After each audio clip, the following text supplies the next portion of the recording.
جب ایک ملک کے اندر چھوٹے چھوٹے ایڈمنسٹریٹو سسٹم قائم ہوں گے تو ہر علاقے میں قانون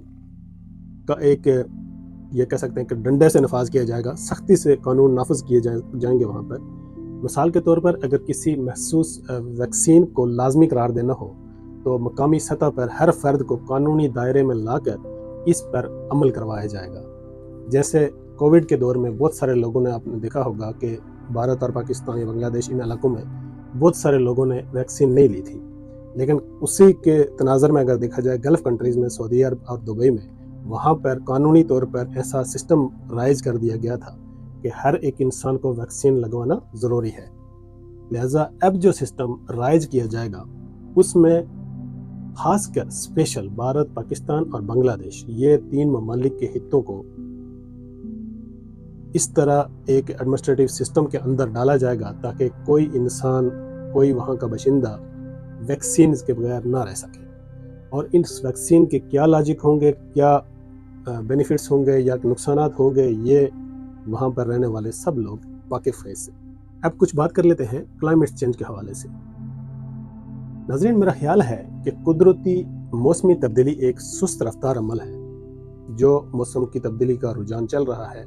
آہستہ آہستہ جیسے پہاڑی علاقوں میں برف کا گرنا کم ہو گیا اور گلیشیئرز کا پگھلنا مختلف مراحل میں مختلف طرح سے رہتا ہے، پرانی صورتحال نہیں رہی، مگر اس میں بھی ایک نئی پیش رفت کی جائے گی۔ جی ہاں، ہوگی نہیں بلکہ وہ آرٹیفیشل انٹیلیجنس سے یا آرٹیفیشل طریقوں سے وہ کی جائے گی۔ وہ کیا ہوگی؟ وہ یہ ہوگی کہ اچانک عالمی طور پر ہر جگہ پہ، ہر نیوز سسٹم میں لوگوں کے ذہن میں ایک بحران کے طور پر پیش کیا جائے گا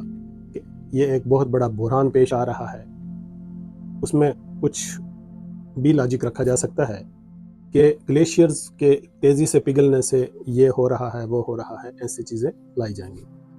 خاص طور پر ہمالیہ کے خطے میں سیلاب اور دیگر قدرتی آفات کو بنیاد بنا کر بڑے پیمانے پر ریہیبلیٹیشن پروگرام شروع کیے جا سکتے ہیں۔ یہ پروگرام بظاہر تعمیر نو کے لیے ہوں گے، مگر ان کے ذریعے نیا معاشی اور انتظامی نظام متعارف کروایا جائے گا۔ تباہ شدہ علاقوں کی تعمیر نو ایک بڑے بزنس ماڈل میں تبدیل ہو جائے گی،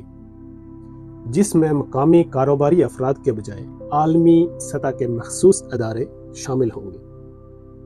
وہ ادارے شامل ہوں گے جو انٹرنیشنل دنیا چلانے والے جو مخصوص طبقات ہیں ان کے اپنے ہوں گے یا ان کے زیر نگرانی چل رہے ہوں گے۔ ہمالیہ کا خطہ مستقبل میں ایک بڑی اسٹریٹجک اہمیت اختیار کر سکتا ہے۔ وہاں نئی معدنیات کی دریافت ممکن ہے، جیسے آپ کہہ سکتے ہیں کہ ماضی میں لیتھیم کو بیٹریوں کے لیے اہمیت تھی، ویسے ہی نئی دھاتیں دریافت ہو سکتی ہیں جو ٹیکنالوجی کا رخ بدل دیں گی۔ ممکن ہے ایسی بیٹریاں بھی متعارف ہوں جو ایک بار چارج کر کے 10 سے 20 سال تک بھی چلیں گی۔ جی ہاں، یہ میں بہت 2050 کی بات نہیں کر رہا ہوں، تقریباً 2030 سے 35 تک یہ ٹیکنالوجی بھی متعارف ہو جائے گی۔ نئی توانائی انرجی سسٹم جو ڈیفرنٹ وے سے انرجی سسٹم ہوں گے اور نئی ٹیکنالوجی، نئے وسائل کے لیے ایک بڑی عالمی دوڑ شروع ہو جائے گی، جسے بعض لوگ تیسری عالمی جنگ کا نام بھی دے سکتے ہیں،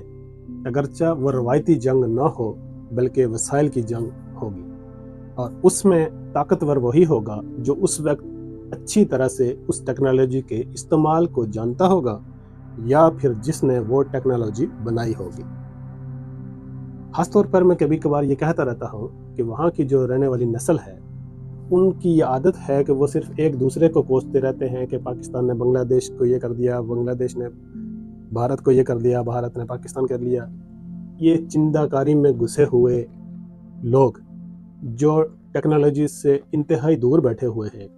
ممکن ہے کہ جب اس طرح کے حالات پیدا ہو جائیں گے یا ایسی جنگیں شروع ہو جائیں گی